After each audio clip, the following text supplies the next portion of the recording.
నమస్కారం అండి. నా పేరు శ్రావణి. నేను సూర్యాపేట నుంచి వచ్చాను. నాకు ఎస్ఎల్ఈ అని ఆటో ఇమ్యూన్ డిసీజ్ ఉంది.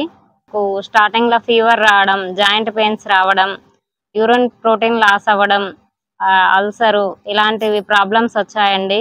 మేము ఇక్కడికి బీబీ నగర్‌లో ఉన్న ఎస్ఎల్ఎన్ఎస్ హాస్పిటల్‌కి వచ్చాము. టెస్టులలో రిజల్ట్ చాలా బాగా వచ్చింది. మాకు ఇంతకుముందు టెస్టులు విటమిన్ డి తక్కువగా ఉండేది, 17.58 ఉండేది. ఆఫ్టర్ 20 డేస్ తర్వాతకి 83.16 అయింది. విటమిన్ బి12 148 ఉండేది, ఇప్పుడు 397 ఉంది.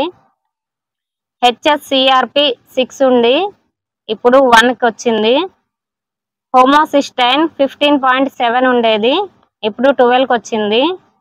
కార్టిసాల్ 1.62 ఉండేది, ఇప్పుడు 7.71కి వచ్చింది. యూరిక్ యాసిడ్ 3.1 ఉండేది, ఇప్పుడు 4.05కి వచ్చింది.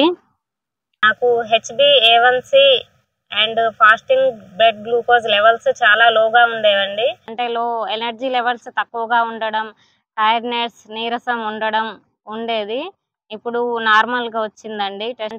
అండ్ నేను వచ్చిన తర్వాతకి వైసోలిన్, ఈనామ్ అని 2 స్టిరాయిడ్స్ స్టాప్ చేసినండి. ఆయన స్టిరాయిడ్ బంద్ చేసిన తర్వాతకి కూడా నాకు ఎటువంటి పెయిన్స్, జాయింట్ పెయిన్స్, ఫీవర్ లేదు. ఇక్కడ ట్రీట్మెంట్ చాలా మంచిగా ఉంది. యోగా చేపియడం, ట్రీట్మెంట్, ఫుడ్ చాలా మంచిగా ఉందండి. మీకు కూడా ఎవరికన్నా ఆటోఇమ్యూన్ డిసీజ్ ఉంటే సార్ని కలిసి మీ ప్రాబ్లం రివర్స్ చేసుకోవాల్సిందిగా కోరుతున్నాను.